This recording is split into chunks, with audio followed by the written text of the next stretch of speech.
Marcos capítulo de número 14, versículo 32 a seguir, diz assim: Então foram a um lugar chamado Getsêmani, e ali chegados disse Jesus a seus discípulos: Assentai-vos aqui enquanto eu vou orar.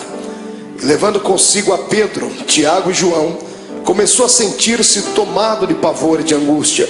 E lhes disse assim: A minha alma está profundamente triste até a morte.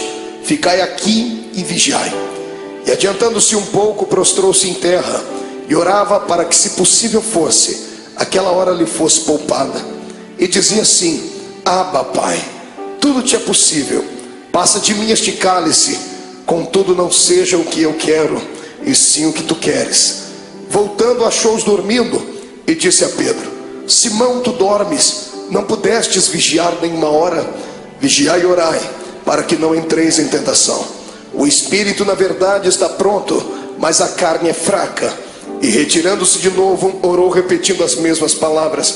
E voltando, achou-os outra vez dormindo, porque os seus olhos estavam pesados e não sabiam o que lhe responder. E veio pela terceira vez e disse-lhes: Ainda dormis e repousais? Basta, chegou a hora. O Filho do Homem está sendo entregue nas mãos dos pecadores. Levantai-vos, vamos, eis que o traidor se aproxima. Feche a sua Bíblia, coloque no banco, coloque na cadeira. Pegue na mão da pessoa mais bonita do seu lado. Atravesse a faixa de Gaza. Pegue na mão dele, isso, pegue na mão dela. Aperte com carinho até ele falar aleluia.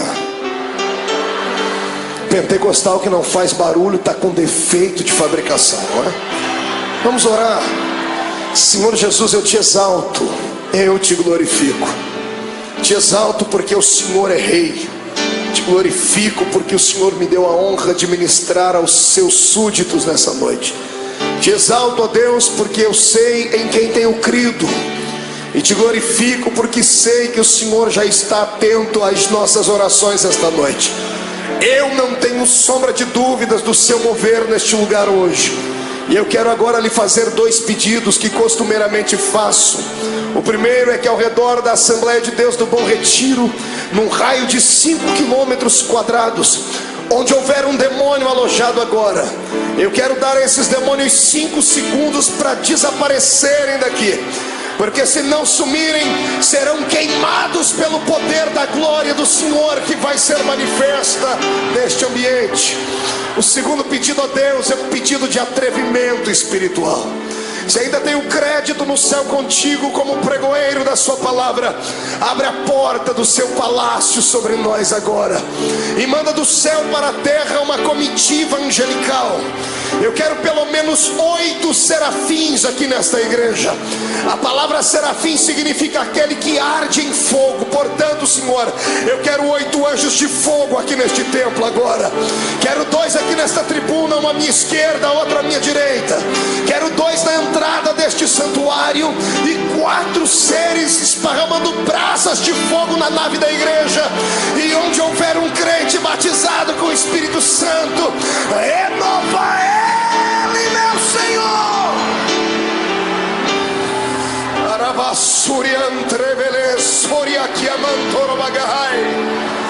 Deus, tu não precisa da ajuda do homem para nada. Tu és onipotente, Senhor. Então mostra a sua onipotência nesta noite. Abala os nossos corações com a sua unção.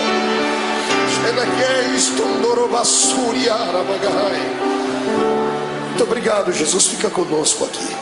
Amém e amém. Erga o dedo indicador para o céu comigo, o dedo de profeta. Aponte o dedo no nariz do seu irmão. Diga para ele: escute aqui.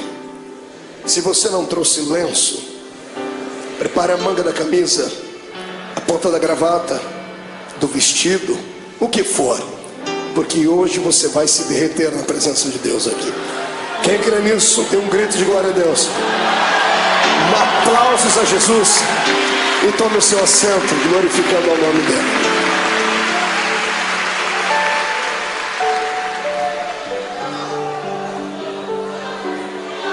Aleluia. Oh glória. Terá la suria anderei chorogaba.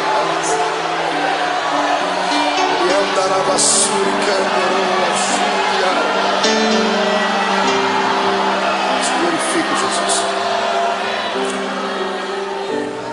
Senhoras e senhores, amada noiva do Cordeiro, quando eu abro a minha Bíblia Sagrada no Evangelho de Marcos, no capítulo 14, aqui onde lemos, diante dos momentos que antecederam a crucificação de Jesus, eu tenho uma palavra atualizada para os nossos corações. Certa vez, ouvindo um grande sábio pregador, ele disse algo que na época, talvez pela minha juventude, talvez pela força do ímpeto da juventude, eu achei que ele estava sendo apenas um tanto eloquente no que falava, e descobri anos mais tarde que era uma realidade. Ele dizia que a mensagem da noite, ela depende do estado de espírito daquele que vai transmiti-la. Se o pregador estiver alegre, a mensagem vai ser esfuziante. Se ele estiver melancólico, a mensagem será melancólica, porque o Senhor usa o vaso na situação em que ele está. Você já me viu pregar aqui mensagens daquela que a tampa da chaleira voa lá para cima. Toda segunda-feira tem sido um mar de poder aqui, não é verdade? Quem tem participado, quem tem ficado cheio de Deus, sabe disso. Mas hoje eu quero levar você por outro caminho. Quero convidar você para se entregar a Jesus hoje e permitir que Ele venha moldar de novo o seu vaso. Eu sei que vaso só pode ser quebrado no processo da preparação. Depois que o vaso está pronto, ele não pode ser quebrado mais, porque se for quebrado, terá que ser colado, e mesmo servindo ainda para alguma coisa, vai ficar dentro dele algumas cicatrizes. Eu quero crer que todos nós estamos ainda num processo de formação. Não chegamos ainda à estatura daquilo que Deus quer. Então hoje o Senhor vai despedaçar o nosso vaso, e nós vamos sair daqui um pouquinho mais apaixonados pelo Cristo ao qual nós servimos. Amém? Então dê um grito de glória a Deus para estremecer o inferno inteiro. Viver não é fácil. Viver é uma aventura. O dom da vida não foi confiado a todo o grande universo. O dom da vida, a existência mais plena dela, o Senhor confiou apenas nós que somos seres humanos. Pastor, mas os animais não vivem, as plantas não vivem, vivem, mas o estado deles é vegetativo. Não tem alma, não tem espírito. Eles têm apenas um breve espaço de tempo e existem apenas para algumas finalidades. Somente o ser humano vive para a eternidade. Por isso que nós somos dotados de sentimentos. O que é um sentimento? O sentimento é aquele labirinto da nossa alma que às vezes nos faz saltar, nos faz sorrir, nos faz chorar. E quem é que nunca passou pelo vale da sombra da morte? E só há um remédio que pode trazer a cura para os nossos sentimentos: é a doce presença do Espírito Santo. Porque a doença da alma, a dor dos sentimentos, da frustração, da depressão e da angústia, ela está localizada onde o médico não consegue localizar, bem na divisão da alma com o espírito. E só a palavra de Deus e a presença do Espírito Santo vão até este lugar. E é isso que Jesus vai fazer conosco aqui hoje. Ele vai transformar esta igreja hoje não num quartel-general, mas num grande hospital. E ele, junto com a sua equipe médica, que é composto pela Santa Trindade e os seus anjos, vão trazer o milagre para a nossa alma. Eu profetizo em nome de Jesus que o choro que durou uma noite toda terá que cessar, porque a alegria chegará e a sua alma será inundada com a presença do Senhor Jesus. Olhe para o irmão do Senhor, diga para ele: é só um momento de dor. Diga: vai passar. Quem acredita nisso, dê mais um grito de glória a Deus aí.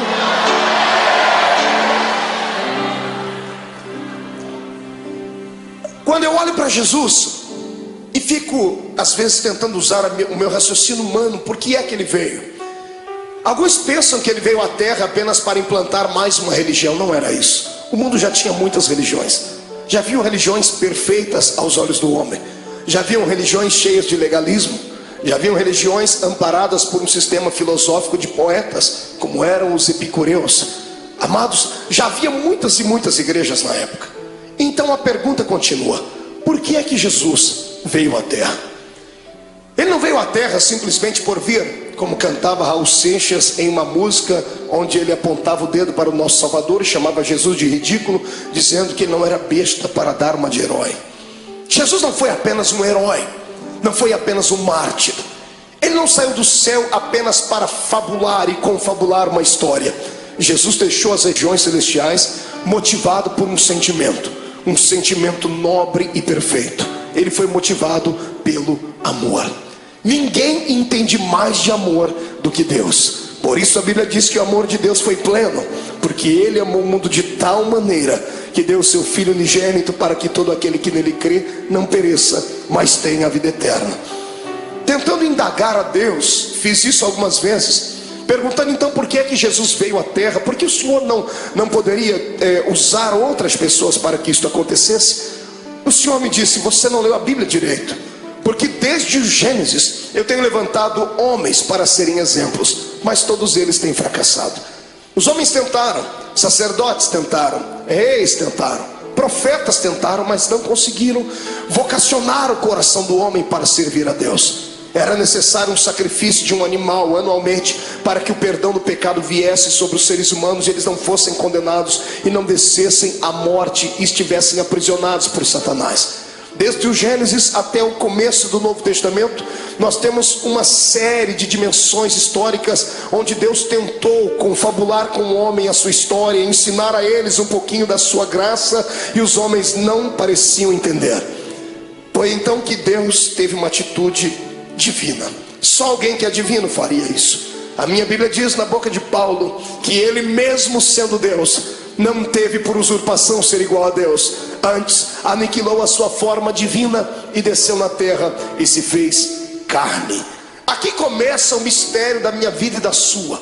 Aqui começa uma das explicações para as grandes perguntas da vida, das crises existenciais, que nem Freud conseguiu explicar.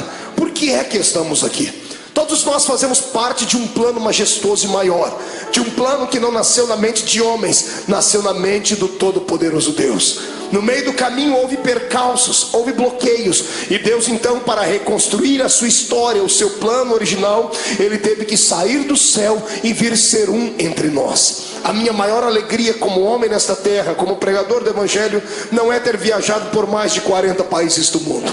A minha maior alegria não é passar pelas ruas das cidades e ver um crente me reconhecer, ou saber que Jesus me deu um ministério abençoado. Não, a minha maior alegria se consiste nisso, em saber que eu tenho alguém lá em cima no céu, que para poder entender as minhas fraquezas e falhas, teve que sair de lá e vir experimentar um pouquinho desta vida triste e pequenina dos mortais.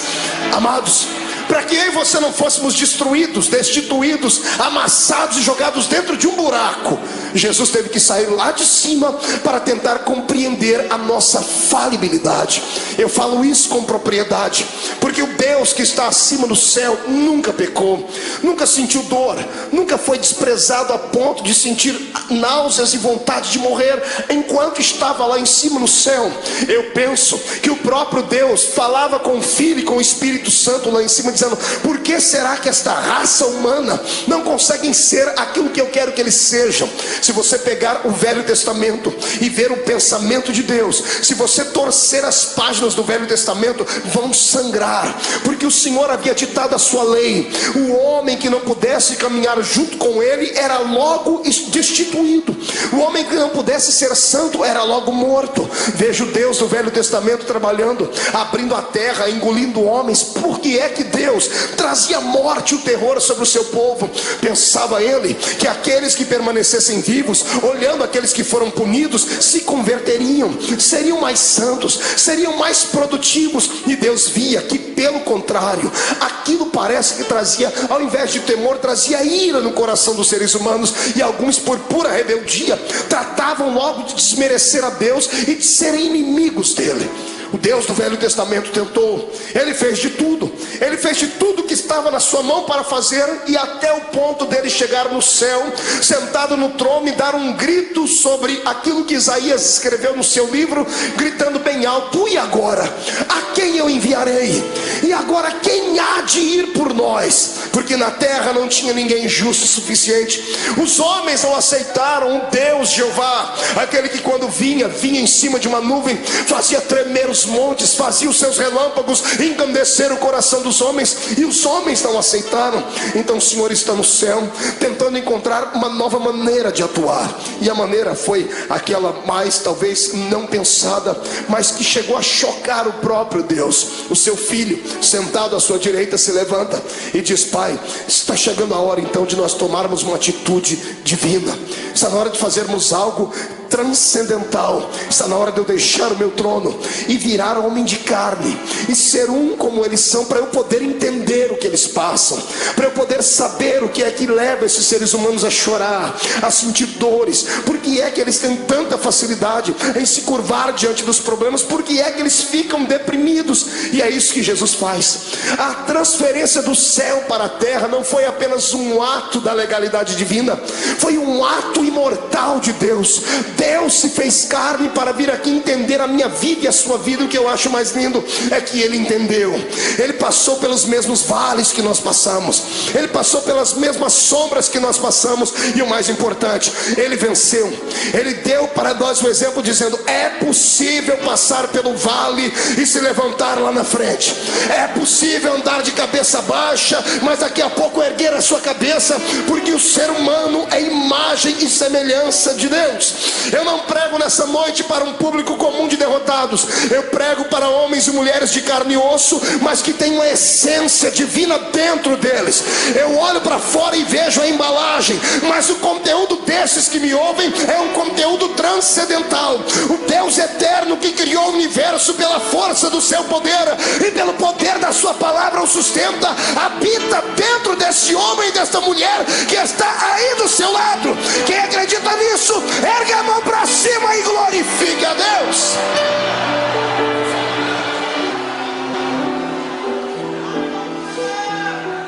Para tentar entender por que é que a gente chora, grita, geme, sente agonia, Jesus passou pelo mesmo caminho. Estava chegando os últimos dias dele na terra. Ele sempre foi um homem de oração. Eu amo Jesus por causa dos seus ensinamentos, aqueles que ele dava com a sua boca e aqueles que ele exemplificava. Sempre que ele queria exemplificar alguma coisa, ele usava os seus apetrechos divinos. Todas as vezes que ele operava um grande milagre, ele se escondia no meio do mato para orar. Diferente dos seres humanos do século 21. Toda vez que temos uma vitória, a primeira coisa que fazemos é ir para um restaurante comer uma boa picanha. Fazemos festa, não é verdade? Fazemos uma viagem, prendemos uma ida até a beira da praia. Jesus sabia do perigo de se ter uma vitória. Toda vez que você tem uma vitória, o seu arqui-inimigo fica furioso muito mais do que antes, e ele vai preparar uma luta pior ali na frente. E se você não se preparar e não estiver com o seu espírito pronto, você pode sucumbir ali na frente. É por isso que todas as vezes que ele tinha uma vitória, ele se separava e ia para o monte orar. Nesse dia, foi um dia diferente. Jesus acordou melancólico, entristecido, porque ele não era apenas Deus, ele também era homem. Era homem sujeito às fraquezas. Quando ele se destituiu da essência da glória, ele se revestiu da nossa humanidade. E ele tinha um problema que eu e você não temos. Mesmo sendo homem, ele tinha o poder de ver o futuro, porque ele era homem, mas também era Deus. Ele tinha a sua natureza humana, mas também tinha a sua natureza divina. A sua natureza humana dava a ele condições de sentir sede, ao ponto de pedir para uma mulher: me dá água porque eu tenho sede. Mas a sua natureza divina logo se impunha, e ele mesmo dizia à mulher: mas se tu soubesses quem fala contigo, você pediria água para mim, e eu te daria uma água que você beberia e nunca mais tornaria a ter sede. Na sua natureza humana, ele se cansou um dia na polpa do barco, dormiu e relaxou, ao ponto de Satanás se levantar e quase afundar o barco. Ele estava cansado, por isso dormiu. Mas quando se revestia da natureza divina, ele olhava para o mais miserável pecador e gritava no ouvido e no coração dele, dizendo assim: vinde a mim, vós, os que estáis cansados e oprimidos, porque eu vos aliviarei. Nessa manhã, o lado humano dele estava tranquilo, porque não enxergava o futuro. Mas o lado divino pregava peças nele, porque ele enxergava além daquilo que os olhos humanos viam. Mesmo sendo homem, ele continuava sendo Deus. Ele tinha percepção de algumas coisas do futuro. E dessa manhã, quando ele acordou, ele sabia o que ia acontecer. sabendo o que ia acontecer, ele não sorri, ele não conta uma história comum, porque ele era um homem como nós somos. Ele convida os seus discípulos nesse dia. Todas as vezes que ele ia para o monte orar, ele levava só 3, era Pedro, Tiago e João. Nesse dia ele olhou para todo mundo e disse: gente, vamos orar comigo. Eu imagino os discípulos olhando uns para os outros, dizendo assim: o quê? Jesus está pedindo oração para a gente? Ele está pedindo para a gente acompanhar ele até o monte para orar. E ele foi. Quando ele chegou naquele monte, dobrou o joelho. Todos eles dobraram o joelho junto com ele e começaram a orar, ou começaram a rezar, eu não sei. Repetiram as palavras que ele havia ensinado. Ninguém conhecia Deus a fundo. A religião deles antes de Cristo, era uma religião canalizada em rituais humanos, em dogmas falíveis. Talvez eles não sabiam conversar com Deus na intimidade com a qual Jesus falava. Por isso Jesus nos ensinou a oração do Pai Nosso. Mas ele pediu para que eles orassem com ele, porque ele estava abatido naquele dia. E tendo orado, eu penso que, não sei se você passa por isso, mas eu passo. Quando eu estou muito angustiado, quando eu estou muito atribulado, eu preciso gritar, eu preciso desestressar. Eu subo um monte que tem na minha terra, e tem uma árvorezinha lá. Eu já falei dessa árvore para todo mundo, tem isso gravado em fitas. A árvore sofre comigo quando eu estou passando pelo vale, porque eu encho ela de tapa. Eu desestresso orando e dou uns tapas. Não que a árvore tenha nada a ver com o meu problema, mas é assim que eu me desestresso. Eu imagino Jesus nesse dia angustiado, atormentado, ele olhando para os seus discípulos, ele querendo orar, ele querendo falar tudo que estava dentro dele. Mas de repente ele olhava por cima dos ombros, ele via Tiago, Pedro, João, ele via André, ele via os outros, e ele viu quão pequeninos eles eram. Eram apenas discípulos, não haviam atingido a estatura de mestre. O discípulo tem muita facilidade de se escandalizar, tem muita facilidade de ficar pequenino diante de situações difíceis. E eu imagino Jesus dizendo para si mesmo: se eu falar o que eu preciso, eles vão desanimar, eu tenho que demonstrar fortaleza para eles.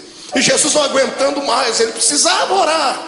Ele levanta a cabeça, levanta da oração, deixa todo mundo orando. Ele pega 3 entre os 11 que foram, porque Judas não foi com ele esse dia, Judas ficou, tinha só 11 com ele. Ele levanta e chama os 3 mais chegados dele.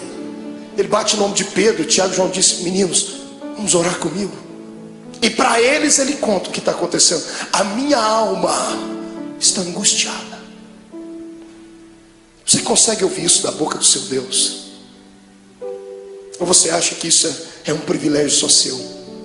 De sentir dores, de chegar em dias dentro da sua casa que dá vontade de morrer, dá vontade de entrar dentro do quarto e fazer uma besteira?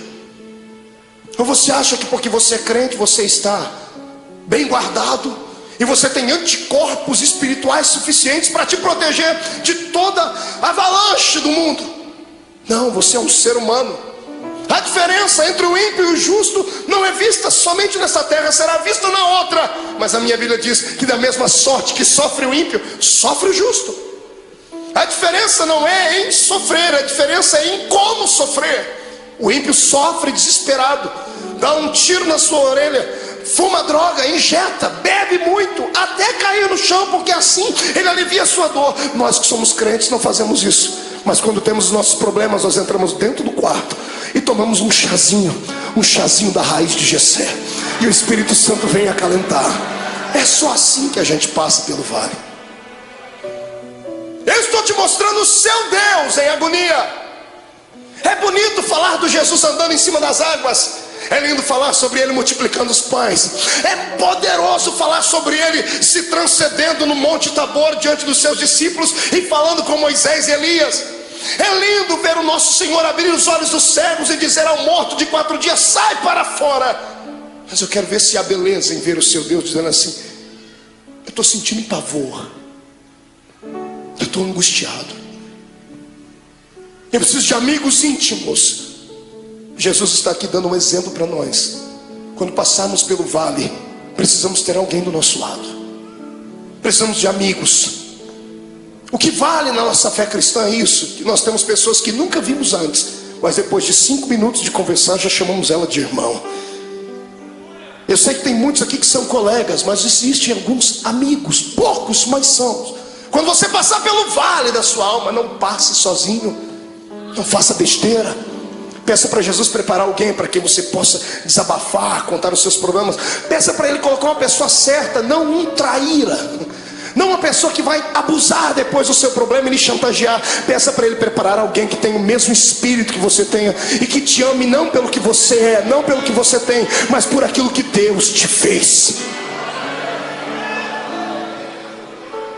Jesus pega os seus melhores amigos e sobe com eles um pouquinho, diz assim: eu estou angustiado. E eles estão orando, e Jesus começa a orar, e ele começa a tremer, porque os olhos dele visualizavam aquilo que os olhos naturais não viam. De repente ele levanta e deixa os três e diz assim: gente, ora por mim, porque eu vou entrar aqui no meio desse mato agora, que eu vou rasgar minha alma. Eu imagino Pedro, Tiago e João olhando um para a cara do outro, dizendo assim: esse não é o nosso Cristo. Cadê o homem de Fortaleza que pega o chicote, espanca os homens que estão na beira do templo? Ele está melancólico, ele está entristecido, ele está fragilizado. Pedro, Tiago e João enxergam isso nele. E eu imagino eles olhando a figura de Jesus entrando dentro do horto, dentro do jardim, dentro do Getsemane. Interessante, era profético. A palavra Getsemane significa prensa do óleo. E ele, oliveira verdadeira, estava indo lá para ser prensado, para que o óleo do seu espírito viesse sobre a terra. Ele foi moído para que nós pudéssemos ser reconstruídos. Ele chorou naquele dia para que nós pudéssemos sorrir hoje aqui. Ele sentiu dores naquele dia para que as nossas dores fossem aliviadas. E é por isso que eu te convido agora a dar um belo glória a Deus, porque Ele merece tudo isso.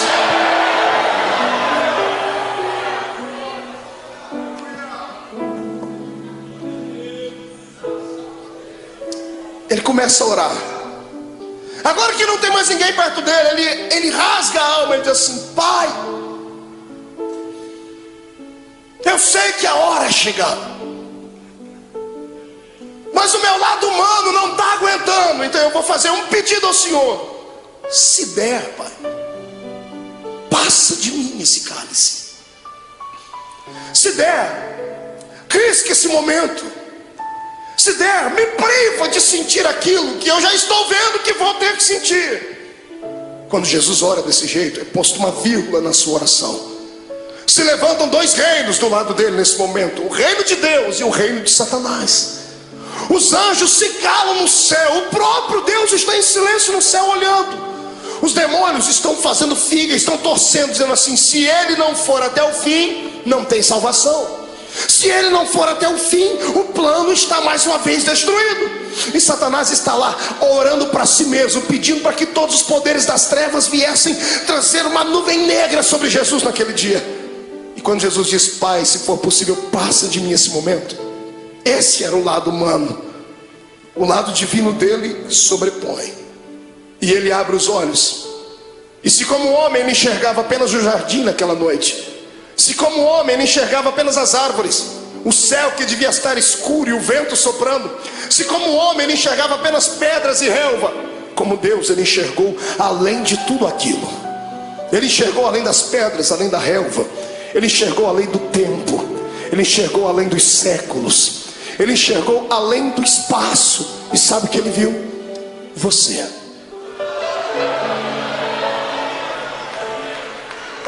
Eu. Ele enxergou você.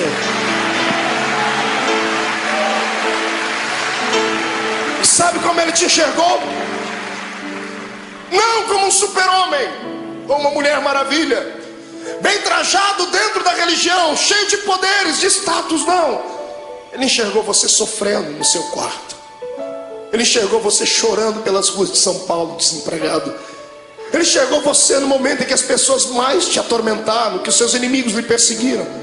Ele enxergou a sua alma rasgada e você gritando e sentindo dores. E ele sabia que você não ia conseguir passar pelo jardim do Getsemane. Ele sabia que você ia tentar correr de lá. Então ele entrou no meio e disse assim: Pai, já que eles não vão dar conta de ir, eu vou no lugar deles. Ele se levanta e diz: todavia seja feita a sua vontade.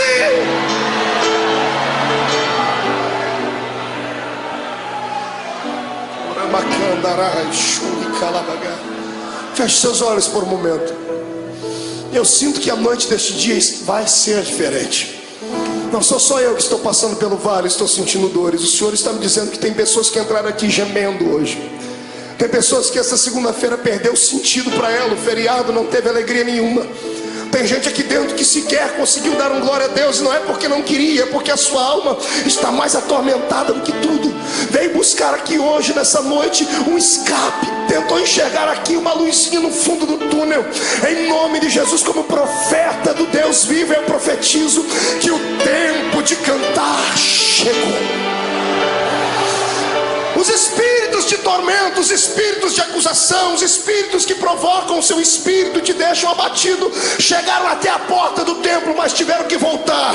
Quando eu fiz a oração inicial, eles tiveram que recuar 5 quilômetros. E eu te dou uma palavra de Deus: eles não vão voltar. Você vai sair daqui hoje de cabeça erguida, sorridente, alegre, de paz, cheio de Deus. Vai entrar na rua da sua casa com a coroa da vitória. Você não é um derrotado, você não é mais um. Você nasceu para a vitória. Quem acredita nisso, adore ao Senhor.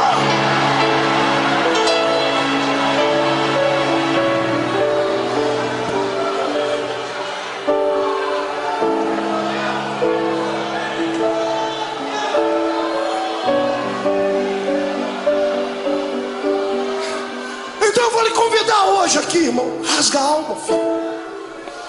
Chora. Vomita tudo que está dentro da sua alma, põe para fora.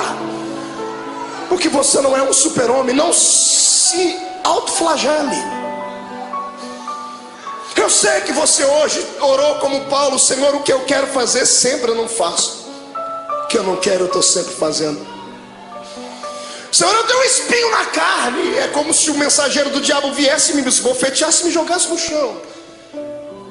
Eu quero que você ouça aquilo que Paulo ouviu. Deus se levantou do trono e não acusou ele, não apontou o dedo.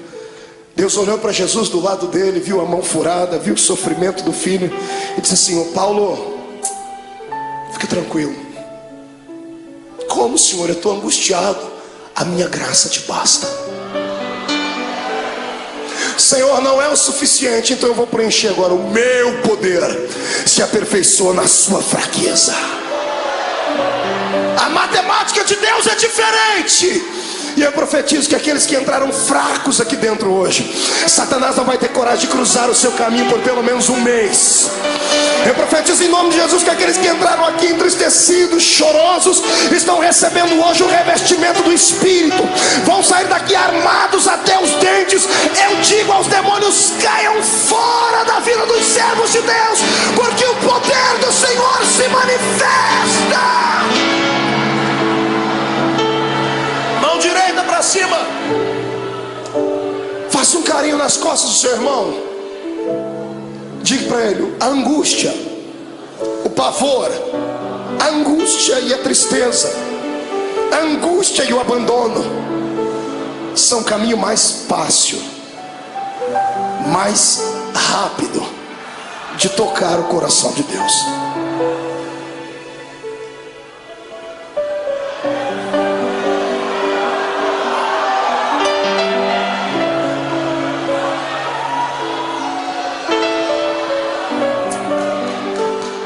Era a adversidade. Meu sogro me ensinou uma frase que ele deve ter ouvido em algum lugar, eu já citei ela algumas vezes: que não há bem que sempre dure, e também não há mal que nunca acabe. Tudo na vida tem um ponto de equilíbrio. A vida da gente é igual às 4 estações do ano. Alguns estão sorrindo do seu lado porque estão vivendo o verão na vida deles. O sol da justiça está alto, está brilhando sobre ele, está corando a sua pele, por isso que o irmão está sorridente. Outros estão vivendo a primavera da sua existência, estão florindo, estão frutificando, estão crescendo. Em contrapartida, outros entraram no outono, começaram a perder as folhas, começaram a perder o colorido. E difícil saber que alguns entraram pelo caminho do inverno, estão sucumbindo, estão tendo que buscar água nas profundezas dos lençóis mais profundos da terra, estão tendo que se curvar diante de tudo. Mas a bênção é que tudo é um ciclo. Depois do inverno vai vir o verão de novo. Calma, é só um tempo. Na minha vida e na sua, tudo o que acontece, ou acontece porque Deus mandou, ou porque Ele permitiu. Satanás não tem esse poder que nós pensamos que ele tem de vir e manipular a nossa existência. Eu sou entregue a Cristo e você também. O mais fraco aqui entre nós é capaz de catar Satanás pelo chifre e esfregar o focinho dele no chão, porque ele não tem mais solução. Para mim e para você, por pior que seja o ato cometido, se puderes hoje inclinar não os joelhos em terra, mas sim o coração diante de Deus, o sangue de Jesus Cristo cobrirá todos os seus erros e você ficará mais alvo do que a alva-neve.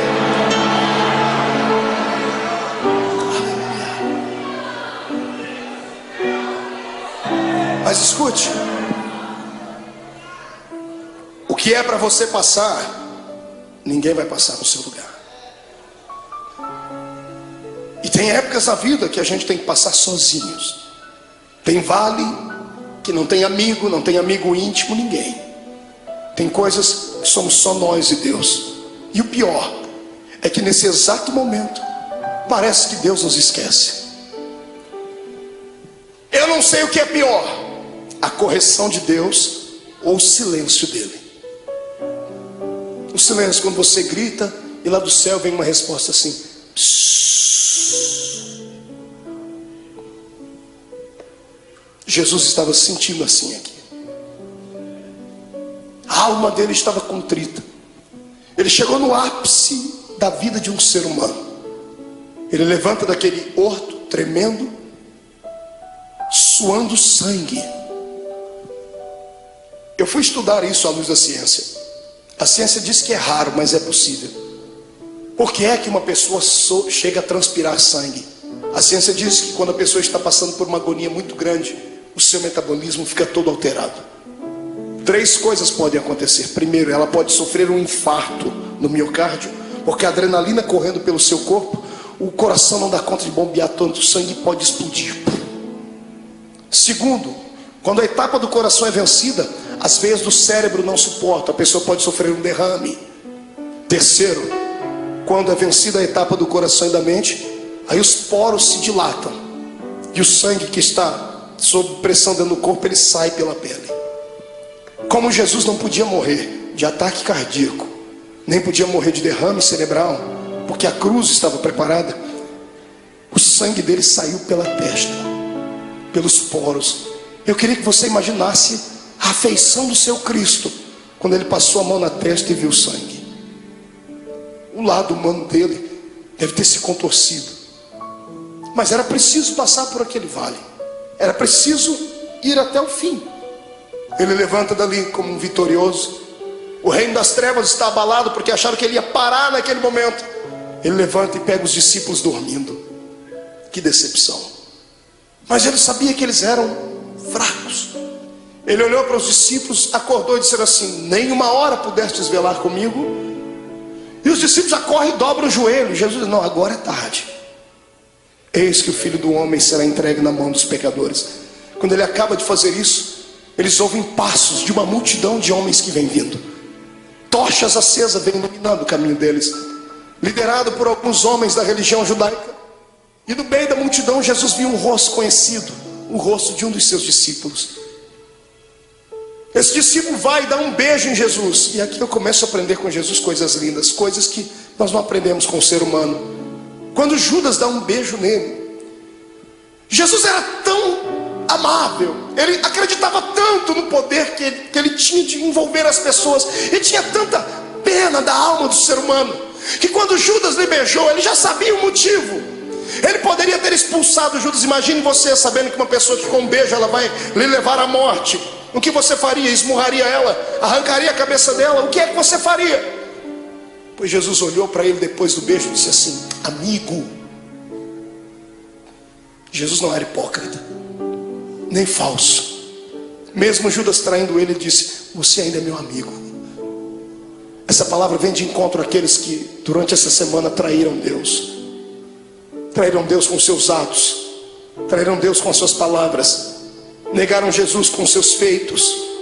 Porque eu creio que eu não estou pregando aqui para uma assembleia de homens puros e mulheres purificadas, porque se todos aqui fossem santos à estatura que pensam, não estariam sentados nesse banco, estariam voando com os anjos aqui.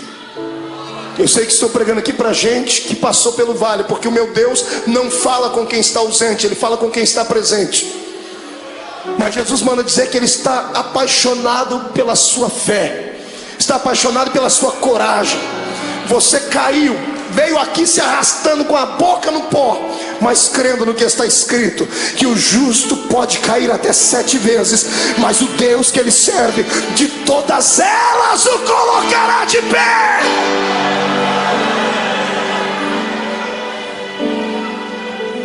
Você continua sendo amigo de Deus. O amor de Deus não dá para se entender. O amor de Deus tem que ser aceito. Não fomos nós que o escolhemos, foi Ele quem nos escolheu. E quantas vezes você já fez essa pergunta: por que o Senhor me escolheu, Deus? Por que você acha que Deus te escolheu, irmão? Pela sua força? Pela sua oratória? Pelo seu talento de cantar? Você acha que Deus olhou para você e disse: não, esse aqui eu vou poder usar, então eu vou investir nele, e o outro que não prestava, ele não investiu? Não foi nada disso. Deus olhou para você e alguma coisa em você atraiu Ele. Não foi você que foi buscar Deus em uma igreja, foi Ele que trabalhou no seu coração em casa, usou o testemunho de alguém. Deus queria você, mas a palavra final foi sua: eu vou. Quando você disse vou, o Senhor disse: pronto, eu escolhi, agora Ele veio. Você foi escolhido por Deus. Escute, deixa eu dizer uma palavra, que isso aqui vai quebrar esse demônio que te atormenta, vai acabar com a sua depressão. Escute: nenhum ser humano pode surpreender Deus. Não há nada que você faça, não há nada que você pense, não há nada que você aconteça que você vai deixar fazer Deus ficar assim: nossa, o meu filho me espantou. Porque Deus conhece tudo. Você nunca vai surpreender Deus. É por isso que eu me apoio nessa palavra, para nunca sair dela. Porque o diabo, ele só sabe falar do passado. Ele só sabe acusar você do que você fez, do que você cometeu antes de entrar dentro dessa igreja hoje. Ele só sabe apontar o dedo para você e metralhar você, dizendo assim: você foi isso, fez isso e aquilo. É por isso que eu prefiro ficar com Deus, porque Deus não fala do passado. Todas as vezes que Deus olha para você, sabe o que Ele fala? Do seu futuro. E lá no céu, imagina Ele acotovelando Jesus, está vendo aquela filha lá? Olhe lá na frente e veja o que eu vou fazer com ela. Está vendo aquele homem? Olhe lá na frente e veja o que ele será. Porque Deus não é como caranguejo que anda olhando para trás. O Senhor está na nossa frente. O Senhor está além das suas fraquezas. O poder do Senhor está além da sua humanidade. O poder de Deus está além dos seus complexos. É por isso que eu te convido nessa noite: saia de dentro da prisão que está a sua alma. Deixa o Senhor hoje sacudir as portas desta prisão e arrancá-las para fora. Deixa Deus mostrar para você que mesmo amarrado em um tronco, com os pés amarrados, todo ensanguentado, você ainda tem um cântico nos seus lábios, tem uma arma atômica nos seus lábios. Enquanto você cantar, as muralhas vão cair. Eu convido você hoje a saltar para dentro do território dos vitoriosos.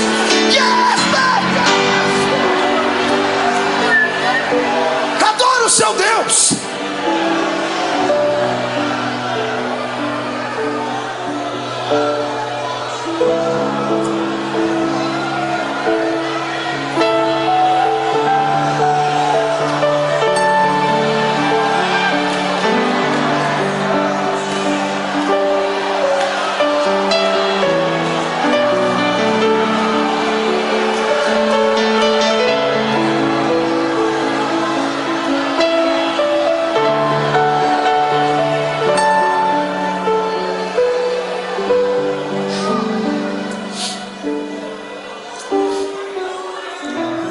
É hoje o dia que Deus escolheu para arrancar você de dentro do quarto escuro da sua vida. Os espectros do passado que te sondam, os demônios que encontraram uma brecha, vão ter que serem rápidos para saírem, porque se não saírem serão destruídos. Eu vejo a força de Deus chegando para dentro de você. Eu vejo o Espírito Santo sentado nas asas do vento, trazendo em ambas as suas mãos brasa de fogo para purificar o seu pecado, e na mão direita dele uma unção de gozo para te fazer saltar pelo menos uma semana inteira. Em nome de Jesus Cristo, hoje é o dia da independência da sua alma. O Senhor te fará saltar muralhas. Quem acredita nisso, tire o pé do chão para adorar.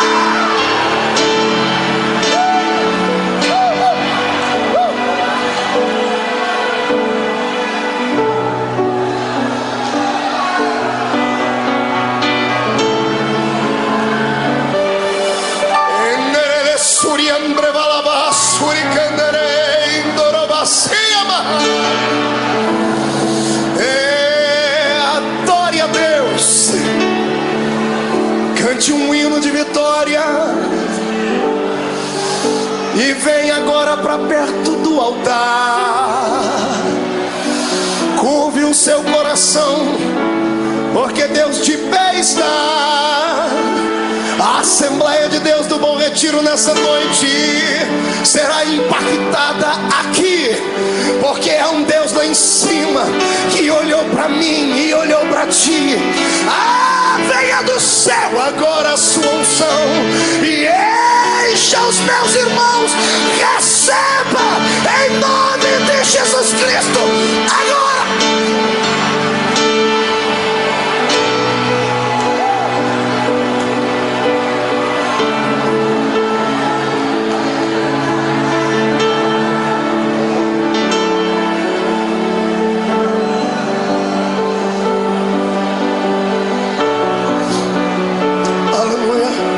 Sente um pouquinho.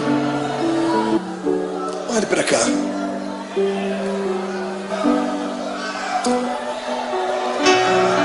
Tem um santo católico. Ele foi canonizado pelos homens, mas o exemplo de vida e de fé dele impactou um tempo. Chamava-se São Francisco de Assis. São Francisco de Assis fez uma oração, e uma frase da sua oração eu peguei para mim, para orá-la sempre que eu estou passando por problemas. Ele disse assim: Deus, dá-me forças para suportar aquilo que eu não posso mudar. Gravou ela aí? Peça isso para Deus. Dá-me forças para suportar aquilo que eu não posso mudar. Tem coisas na vida que não dá para mudar. O filho que foi embora não volta mais. A doença que dizimou parte do corpo não tem como retroceder. O abandono, a tristeza, muitas vezes não tem como retroceder. Então peça para Deus te dar força para suportar. O que importa é em como enfrentar esse dia de dificuldade. É em como você vai enxergar o seu jardim. Você pode enxergar o seu jardim como sendo o ápice do abandono de Deus, ou pode enxergar o seu jardim como sendo o pódio da coroação da sua vida. Depende da maneira como você foi para lá. Jesus foi preparado para o jardim. Por isso ele orava antes, incessantemente. Por isso ele buscava Deus. Por isso ele passou 40 dias no deserto em jejum, porque ele sabia que a missão dele era grande, como a sua é. Sabe por que você está querendo parar? Porque você não se preparou. Tem levado uma vida de brincadeira, pensando que a igreja é apenas um lugarzinho de reunião social, pensando que a fé cristã é só aqueles dogmazinhos ensinados pelo pai e pela mãe. Não, a salvação não é hereditária. A salvação é pessoal, é uma experiência com Deus. Busque a sua experiência nessa noite. O Senhor transmutará esse coração de pedra num coração de carne, trará alegria para dentro da sua vida, e você vai ter força para viver. Lá está ele. Olha o seu Jesus sendo preso. Quando os homens vêm prender ele, ele tinha passado uma noite de oração. Às vezes eu tenho pena, entre aspas, dos demônios, porque eles vêm atormentar quando a gente está fraco na carne, mas o espírito está forte. Os homens chegam e Jesus pergunta para eles: a quem buscais? E eles dizem: a Jesus. Naquele momento ele não falou como um homem, ele falou como o Deus lá do Êxodo. Ele olhou para eles e disse assim: eu sou.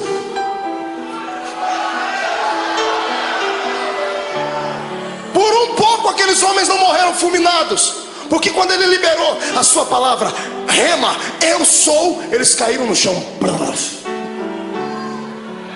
Qualquer preso sairia correndo, qualquer pessoa condenada sairia correndo, qualquer covarde sairia correndo. E eu não duvido que os discípulos iam pegar na mão dele: Jesus, aproveita o momento e foge. E ao invés de ele ir para a direção contrária, ele vai e ajuda as pessoas a ficar de pé. Você consegue imaginar Jesus pegando na mão de Malco? Malco foi o soldado que arrancou a orelha dele. Fica de pé, Malco. Jesus olhando para o Judas: Judas, filho, fica de pé. Imagina ele falando: I'm sorry, desculpe. Em vez de falar como homem, eu falei como Deus. Foi só um momento, eu estou aqui, pode me prender.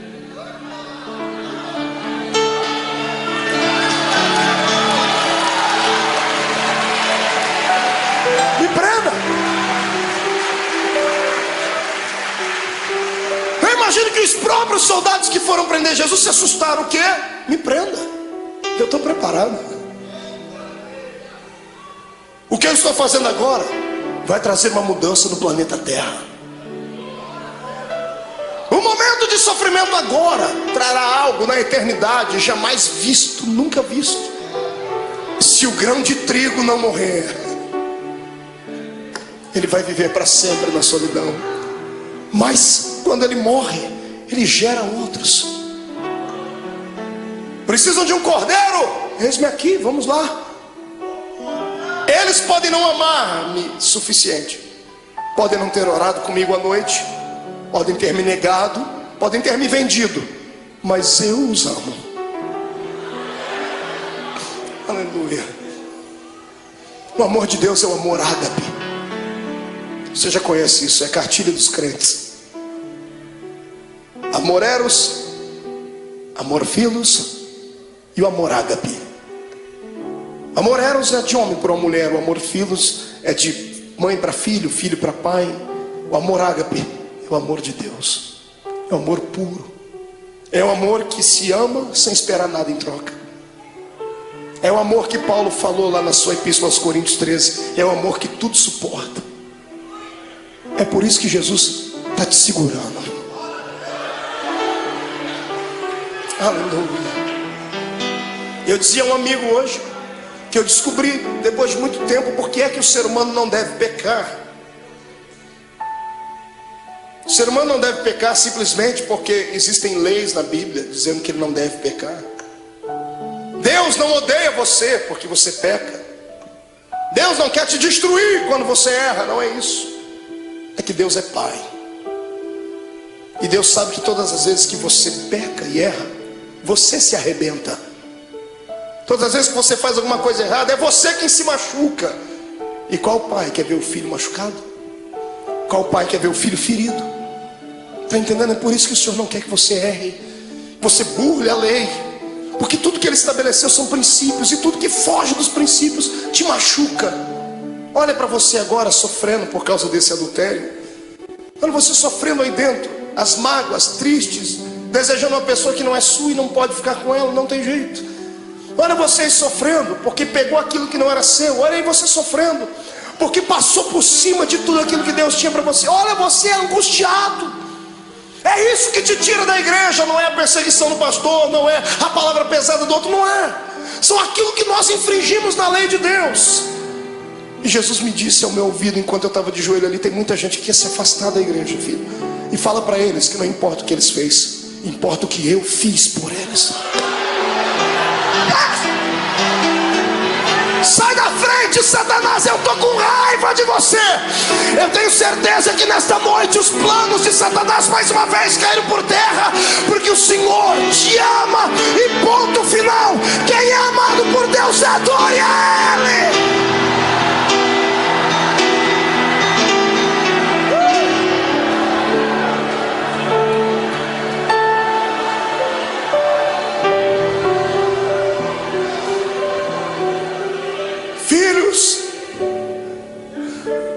A rejeição, a cruz, a agonia, vocês não vão suportar, eu suporto por vocês. E levaram ele como um preso comum. Fizeram do meu Jesus uma peteca. Caifás, Anás, Pilatos, Herodes, Pilatos. Ninguém achava nada de errado nele. Ele tinha palavras para incriminar os homens, mas ele se calou e não se defendia. Pilatos fica estarrecido, diz assim: que homem é esse? Pilatos queria soltar Jesus, mas o ego dele era muito massageado pelos judeus. Ele não queria perder a postura de um grande. Então, para alegrar o coração dos judeus, ele pensava que isso iria aplacar a ira deles. Ele manda chicotear Jesus. E pegam o meu Jesus, o seu Jesus, levam ele numa noite fria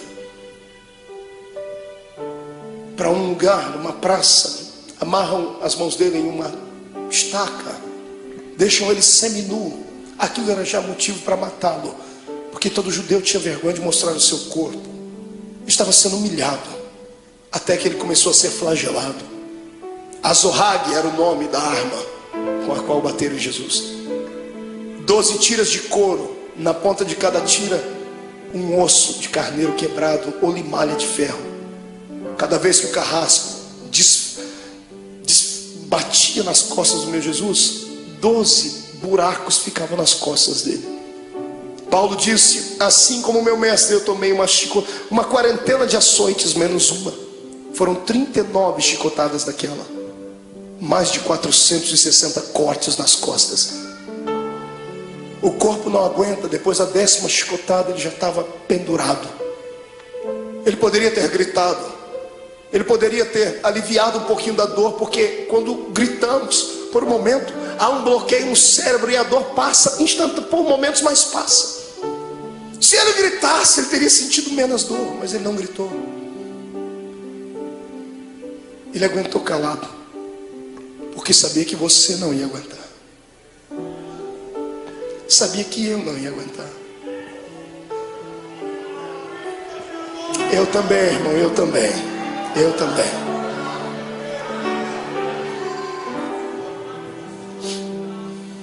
Quando tiram Jesus da estaca, ele está semi-morto, caído no chão.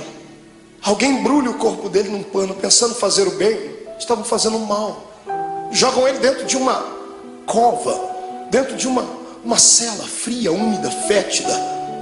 No outro dia de manhãzinha, Pilatos já havia se reunido com algumas pessoas. O povo não havia quem acalmasse o povo. O povo quer a morte dele. Pilatos se levantou e chamou a multidão e disse assim: olha, hoje é um dia especial. Hoje eu tenho direito e posso liberar o perdão para um preso. Vocês têm esse homem chamado Jesus e tem Barrabás. Barrabás era um terrorista, era um prisioneiro político. Era um homem que queria lutar contra o reino de Roma. Por isso estava preso. Um homem zarrão, de quase 1,90 m, diz a história. E quando colocaram Barrabás e pegaram o nosso Jesus todo machucado de manhã, ele não jantou na noite, não tomou café de manhã. Ele estava fragilizado, com o corpo tremendo, perdeu muito sangue na noite. As pessoas olham para os dois e, pagos por dinheiro, gritam: solte Barrabás. Pilatos não entende o que a multidão está falando. Ele vai, lava as suas mãos, diz assim: bom, que caia sobre a cabeça de vocês o sangue desse homem. Os soldados ficaram possessos por demônios. Agarram o meu Jesus e o seu, e o pano que estava coberto sobre o corpo de Jesus havia colado nas feridas que estavam nas costas dele. 400 cortes abertos, o pano colou a noite toda ali. Um soldado arranca aquele pano com força, abrindo todas as feridas de uma só vez. Ele deve ter soltado um gemido muito forte. Para brincar com ele, porque alguém dizia que ele era o rei, fizeram uma coroa de espinhos. Cada espinho tinha pelo menos 9 a 10 centímetros de comprimento. Espinhos que eram capazes de perfurar uma madeira. E colocaram na cabeça do nosso Jesus. Colocaram uma capa vermelha sobre ele, bateram com uma cana na cabeça dele para que a coroa fincasse mais ainda. E alguém dizia: tu não és o rei? Eis aí a tua coroa. Pegam o patíbulo da cruz, a haste onde os braços dele foram presos e fixos, colocam nos ombros dele e ele sobe a via da crucificação.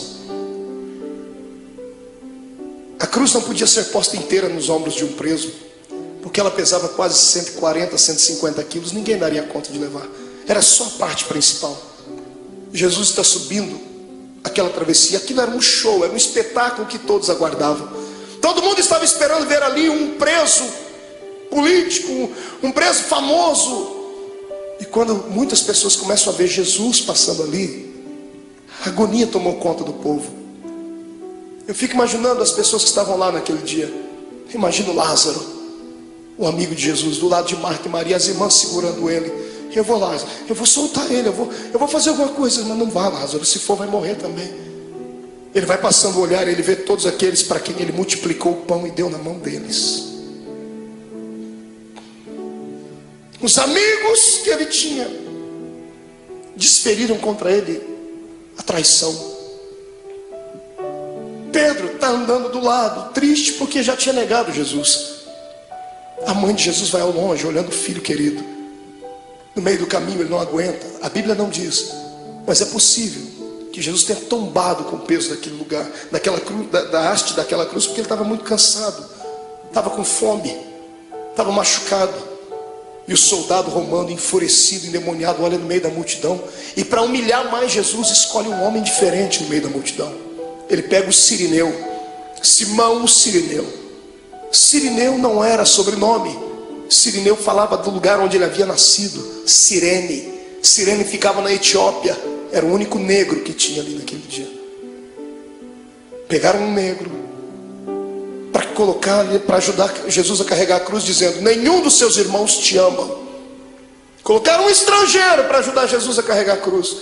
Eu fico aqui imaginando com a minha mente, ele está sofrendo, está morrendo e está ensinando a gente que quando passarmos pela nossa via da crucificação, não tiver nenhum amigo para ajudar a carregar a cruz, não tiver nenhum parente para ajudar a carregar a cruz, Deus enviará um estrangeiro para ajudar.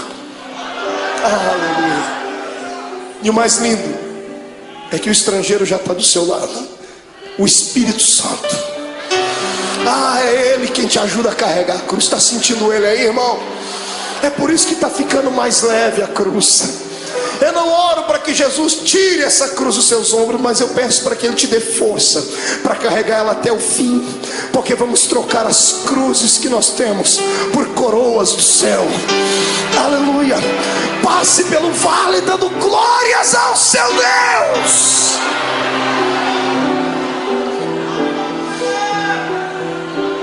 Sobe comigo. Vem no Gólgota comigo.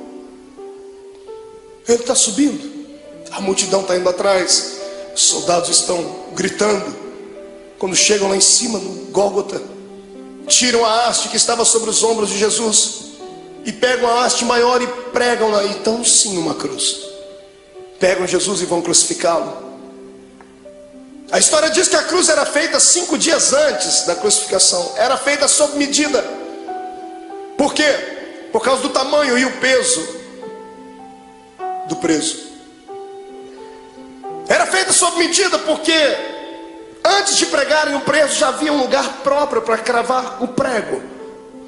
Já fazia um buraco na cruz para que facilitasse a entrada do prego. Então quando vão pregar o nosso Jesus, problema, a cruz não era dele, era sua, era minha, era do infeliz, do Barrabás. E os pecados de Barrabás, os meus e os seus, eram muito maiores do que tudo já imaginado. Os pecados da humanidade inteira. Quando pregam a primeira mão, facilitou a entrada do prego.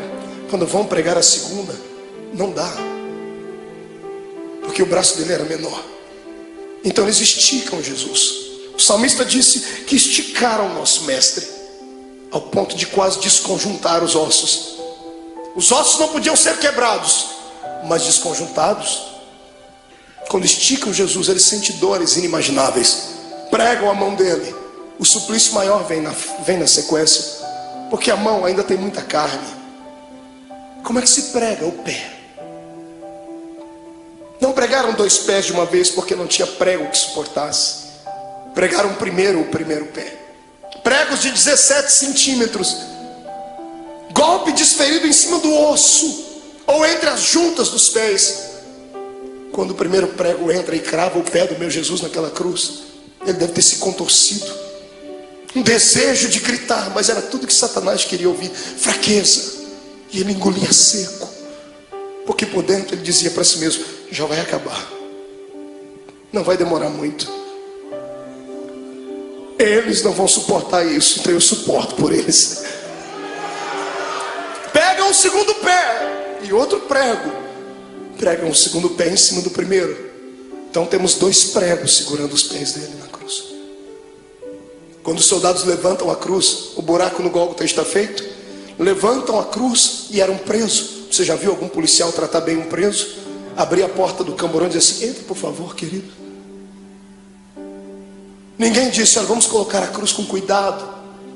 Quando eles levantam a cruz e soltam dentro daquele buraco, soltam com todo o peso do corpo dele. Quando a cruz bate dentro do buraco do Gólgota, o corpo de Jesus pende para frente. Ele fica preso pelos pregos das mãos e dos pés, e o corpo pende para frente. Os seus ossos comprimem o seu pulmão e ele não consegue respirar. Ele sabia mais do que ninguém que carne sufocada, Deus não aceitava o sacrifício dela. Então ele arruma força onde não tem. Ele segura nos pregos. Ele firma os pés e traz o corpo para trás, num esforço quase que sobre-humano, sentindo dores que você jamais sonhou. E quando ele encosta na cruz, ele respira um pouquinho só aliviado. E então ele começa a ficar tonto. Estava fraco do dia anterior. As moscas começam a visitar o corpo de Jesus. Se você já fez serviço militar, você sabe o que eu estou falando. Quando você está diante de todo o esquadrão e um maioral está passando perto de você, você não pode nem se mexer. Posição de sentido. Os mosquitos voam em volta do nariz, dá vontade de colocar a mão, mas não pode. Jesus estava ali, ensanguentado, suado, sentindo dores. As moscas estão voando sobre ele e ele não tem força nem para expulsá-las. Do lado dele é posto um bandido e do outro também. Quando ele olha para os 2 bandidos, eu penso que ele intercede pela alma deles. O da esquerda fica endemoniado. O diabo entra dentro do corpo dele e ele olha para Jesus e diz assim: oh, você não é o Deus, você não é o Cristo, você não é o Todo-Poderoso? Sai da cruz e tira a gente daqui, rapaz. Imagina a tristeza com que isso chegou no ouvido de Jesus. Pensa, você está morrendo por ele e ele está debochando de você. A dor daquilo deve ter sido maior do que a dor dos pregos, maior do que a dor do chicote, porque a dor do desprezo é maior do que tudo. Deus olhou do céu e disse: não, meu filho não vai ficar assim. Espírito Santo entra no coração daquele bandido da direita. Vamos fazer um equilíbrio. O da direita fica cheio do Espírito Santo. Pregado na cruz, grita para o outro: pare de atormentar ele. Esse homem não fez nada, a gente está aqui porque merece, ele não. O da direita estica o pescoço, porque Pilatos deu um presente para Jesus. Mandou colocar uma insígnia em cima da cruz: Rei dos Judeus. O preso estica o pescoço, e quando ele lê em cima da cruz Rei dos Judeus, ele abaixa a cabeça e sussurra: o Rei, Rei, ó Rei. Imagino Jesus levantando a cabeça, sentindo dor, dizendo: está falando comigo, rapaz? Estou. O Rei, lembra de mim quando entrar no seu reino. Aleluia. Eu imagino Jesus dizendo, eu penso, conjecturo: o que, filho? Lembra de mim quando entrar no seu reino. Eu acredito que você é rei. Lembra de mim. Eu imagino Jesus dando um sorriso no meio do sangue, no meio da dor, e dizendo para si mesmo: valeu. Pelo menos um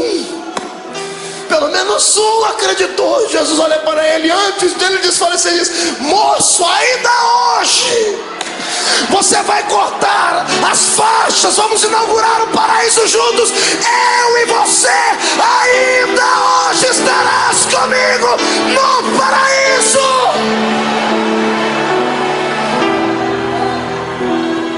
Era bacana.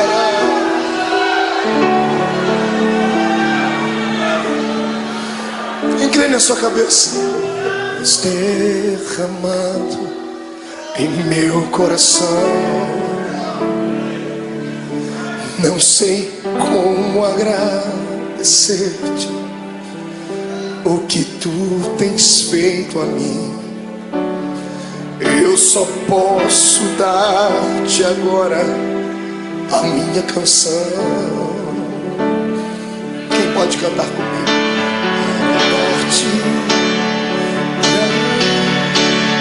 Vai, grita. Graças, Senhor. Graças, meu Senhor Jesus.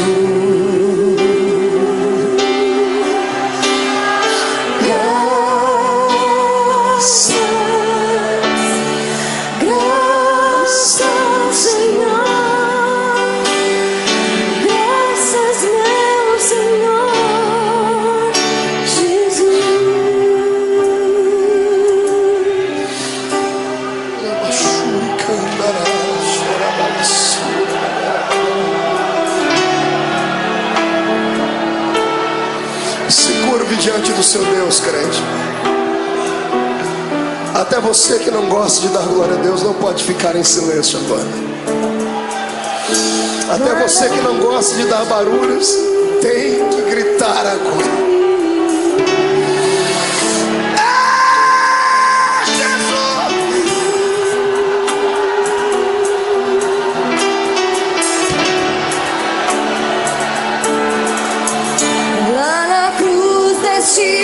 Tua vida, entregaste tudo a mim, vida eterna me entregaste ao morrer.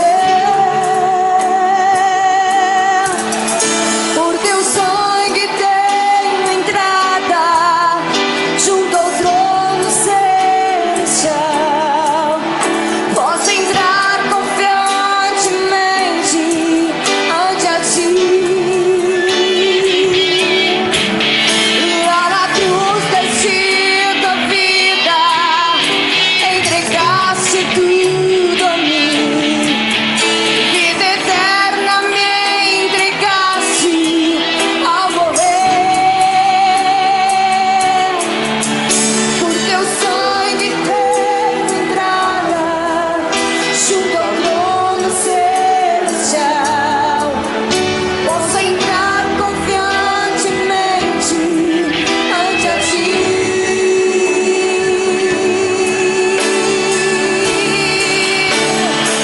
Para dar-te graças,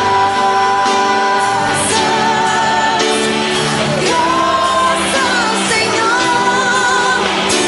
Graças, meu Senhor Jesus.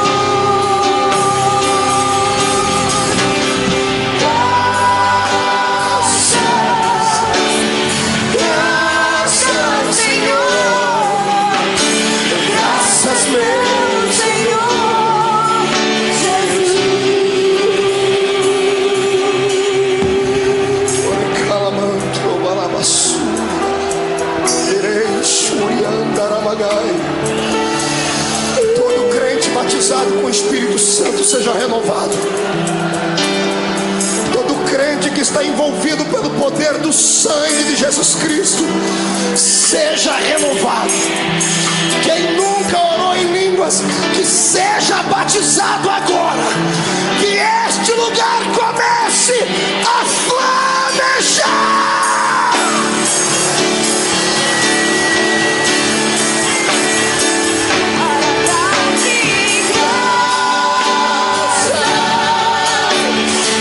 Graças, Senhor.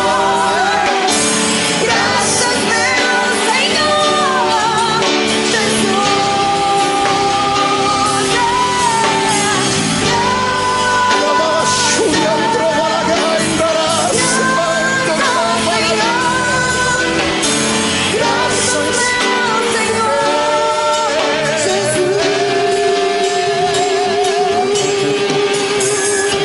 Segura um pouquinho de pé. Pegue na mão do seu irmão. Oh Deus.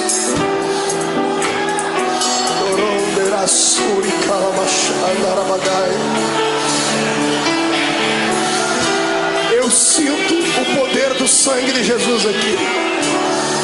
O Senhor está perdoando pecados nessa noite.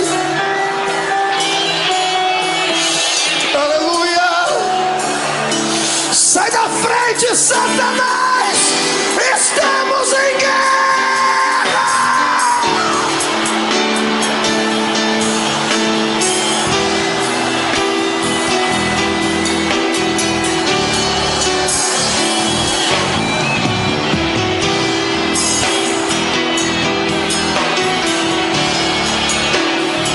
Oh, cruz! Oh, bendita cruz! Segura um pouquinho, pegue na mão do seu irmão, olhe para cá.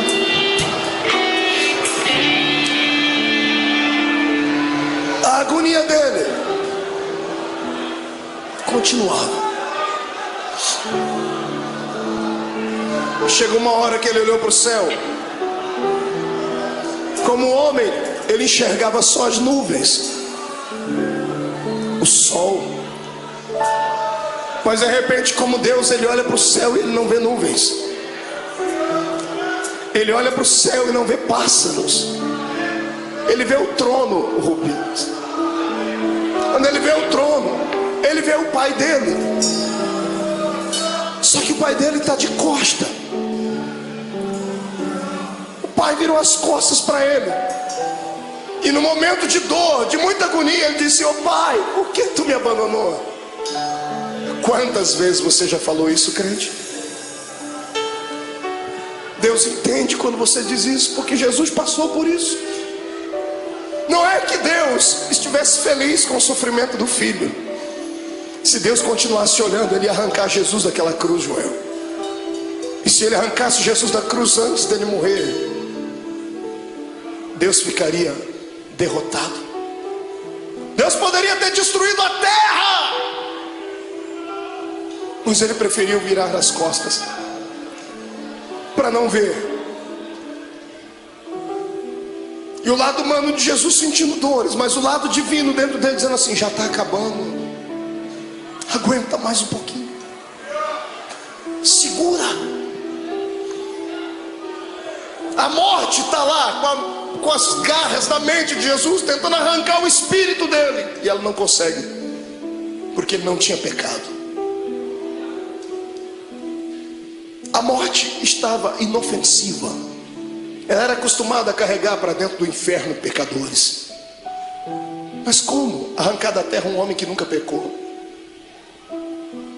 Eu imagino a morte dizendo: desse eu não dou conta. Eu imagino Jesus levantando o rosto para cima e dizendo assim: eu vou te ajudar, a morte. Onde está o teu aguilhão, a morte?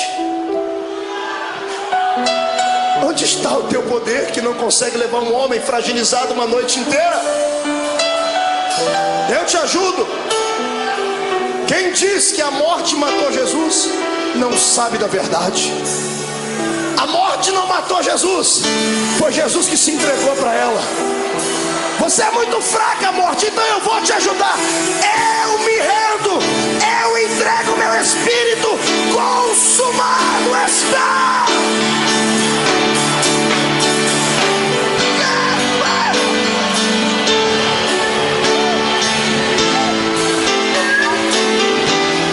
Este é o Cristo que tu serves.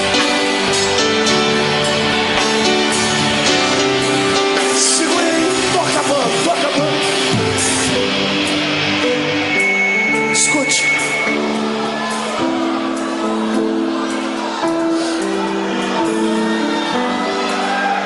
Segure só um pouquinho. Quando a cabeça de Jesus pendeu, o astro-rei deixou de brilhar. O cosmos e a natureza se curvaram diante do Rei eterno. As rochas se fenderam. O sol se escureceu. A multidão que gritou crucifica-o começou a bater no peito, dizendo ele era Deus. O centurião que ajudou a fragilizar o corpo dele está embaixo da cruz, gaguejando e dizendo: esse homem era o Filho de Deus. Maria está embaixo, João está abraçado com ela, dizendo: aguenta, mãe, aguenta. Tiram Jesus da cruz. Ele morreu primeiro do que os bandidos. E um dia eu orei a Deus, Deus me revelou por quê. Porque que Jesus morreu antes dos bandidos, irmão? Será que Jesus era tão fraco assim? Porque os outros bandidos também foram flagelizados. Por que Jesus morreu primeiro? Eu perguntei a ele um dia, e o que ele me respondeu: é só crente cheio do Espírito Santo para entender. Jesus nunca gostou da morte, e todo morto que cruzou o caminho dele ressuscitou. Todo. Ele chegou a parar velório, cortejo fúnebre. Jesus nunca gostou da morte porque ele era Deus. Ele sabia que o homem não foi feito para morrer. Toda vez que a morte cruzou o caminho dele, ele parou ela. Nesse dia, para não ver os dois morrerem antes, ele falou: eu vou morrer primeiro, porque se eles morrerem eu vou ter que ressuscitar eles aqui. Perto de mim ninguém fica morto. Aleluia.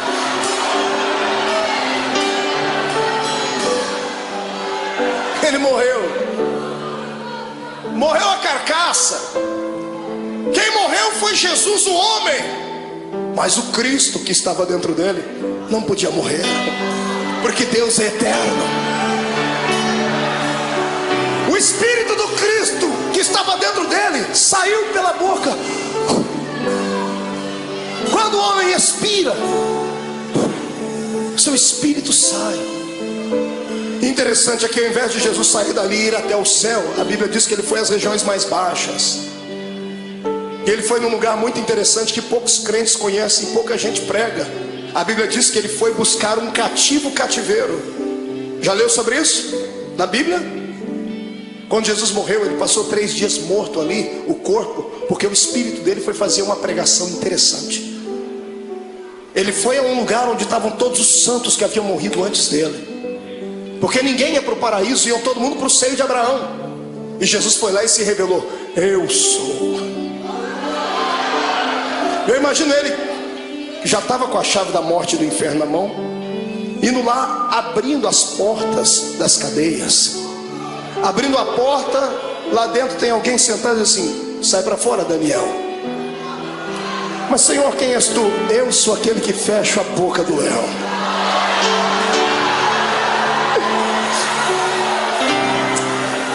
Sai para fora, Jeremias. Quem é o Senhor? Eu sou o oleiro e você continua sendo vaso. Vai na porta. Sai para fora, Ezequiel. Quem és tu, Senhor? Esqueceu de mim? Eu sou aquele que mediu as águas para que você entrasse nelas. Águas de vida, águas que purificam, sou eu. Jesus vai na cela de um homem chamado Manoá. Quando ele abre a porta: sai para fora, Manoá. Senhor, quem és tu, Manoá? Você perguntou o meu nome quando eu fui anunciar o seu filho. Eu sou o maravilhoso, Manoá. Sou eu. Sai para fora, Davi. Quem és tu, Senhor? Eu sou o bom pastor que dá a vida pelas suas ovelhas. Sai para fora. Sai para fora, Ananias, Misael e Azarias. Senhor, quem és tu? Eu sou o 4º homem da fornalha de fogo. Sai para fora.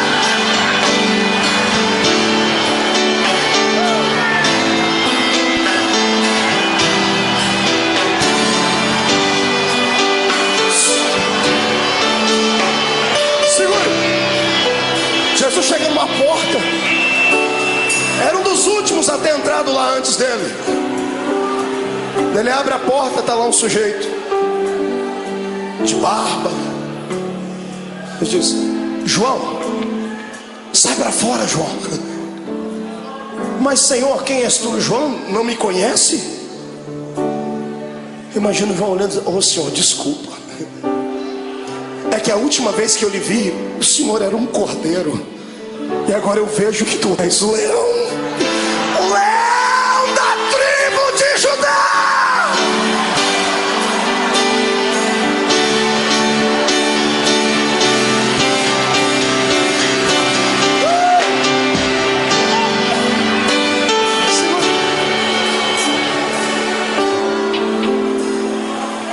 Momentos antes disso acontecer, Jesus fez uma visitinha lá na casa do diabo. Está todo mundo chorando aqui em cima, na terra. E tem um monte de demônio fazendo festa no inferno. A morte e o diabo dançando catira e forró. Os demônios cantando, é festa, Jesus morreu. Quando Jesus morreu, eles esperavam que ia cair uma pedra em cima da cabeça deles. Quando Jesus expirou, eles, ai, mas não aconteceu nada, então vencemos. Passaram a noite toda fazendo festa lá no antro do inferno. Não foi num belo dia, os demônios todos deitados, cansados, dormindo. Eu imagino, a escuridão do inferno começa a receber luz. Ele vem, e não vem andando, vem flutuando dentro daquele lugar.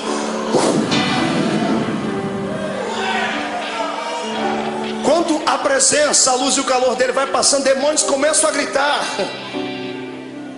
Ai, está queimando, é o sol. E alguém grita, é, mas é outro sol. É o sol da justiça que está entrando. Os gritos devem ter acordado o diabo e a morte. Jesus olha para a cara dos dois. Antes de falar com o diabo, Jesus vai no colarinho da morte, agarra ela pelo colarinho e diz, onde está a morte? Onde está o teu aguilhão, a morte? Jesus pega e joga ela para um canto. Jesus vai onde está o diabo, fala, Satanás, agora é contigo, seu infeliz. Me agonizou lá no monte, achou que eu não ia vencer. Eu vim aqui provar para você que é possível ser homem na terra e ainda ir morar no céu.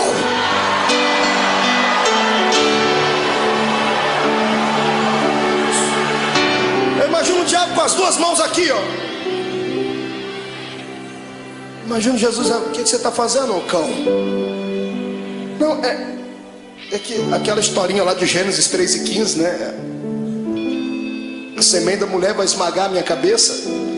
Imagina Jesus dizendo, não, fica tranquilo, eu poderia fazer isso agora, mas não vou fazer.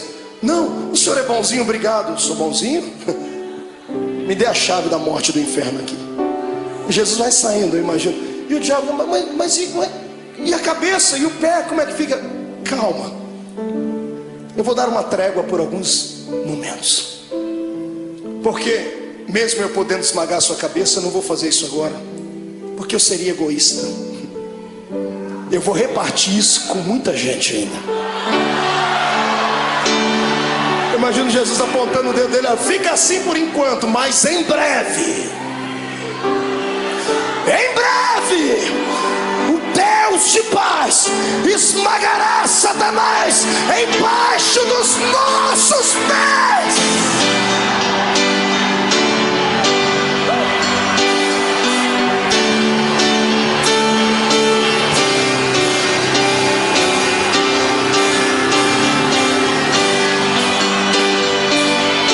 Segura, vamos encerrar.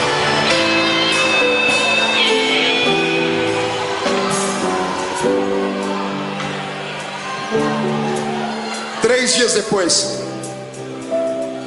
umas mulheres chorosas chegam na tumba de Jesus, levam perfume para embalsamar o corpo dele. Está todo mundo chorando pelos cantos. Quando elas chegam na tumba de José de Arimateia, que emprestou para Jesus, a pedra gigantesca estava removida. Desesperadas, elas pensam que alguém roubou o corpo de Jesus. Quando elas entram lá dentro, no meio de duas pedras tem dois homens de branco.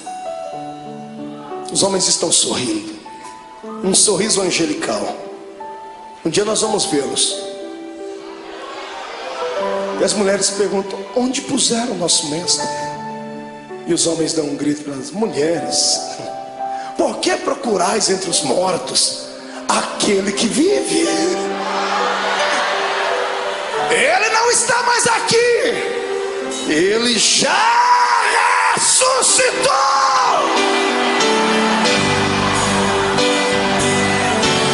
Vou te dar um conselho. Passe a quinta-feira da angústia.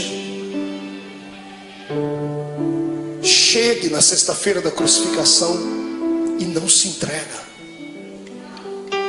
Se segura, porque o domingo da ressurreição vai chegar. E Deus manda dizer que essa noite foi transformada no domingo da sua ressurreição.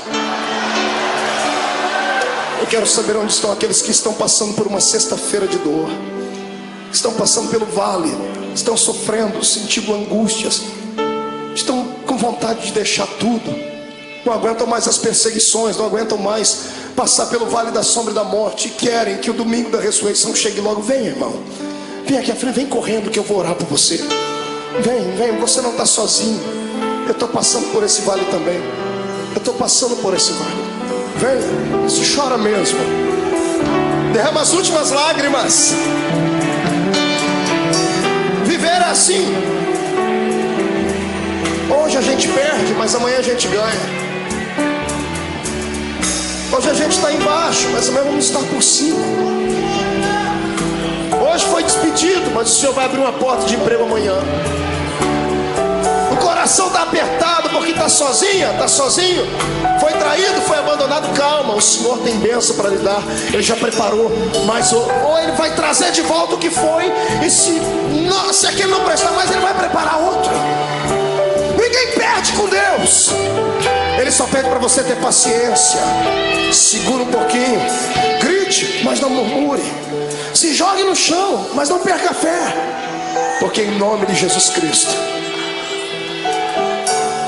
o domingo da ressurreição está chegando. Diga comigo, em nome de Jesus.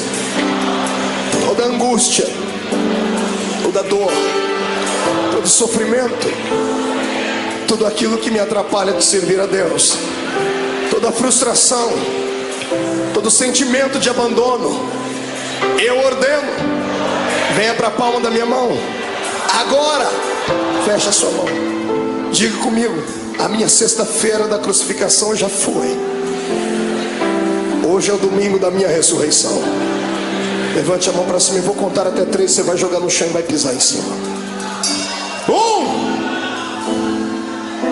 A vitória é sua. 1,5. Hoje o Senhor te transporta para o reino dos vitoriosos. 2. A sua casa será impactada pela ressurreição de Deus. 2,5. Satanás é um derrotado, com um D maiúsculo.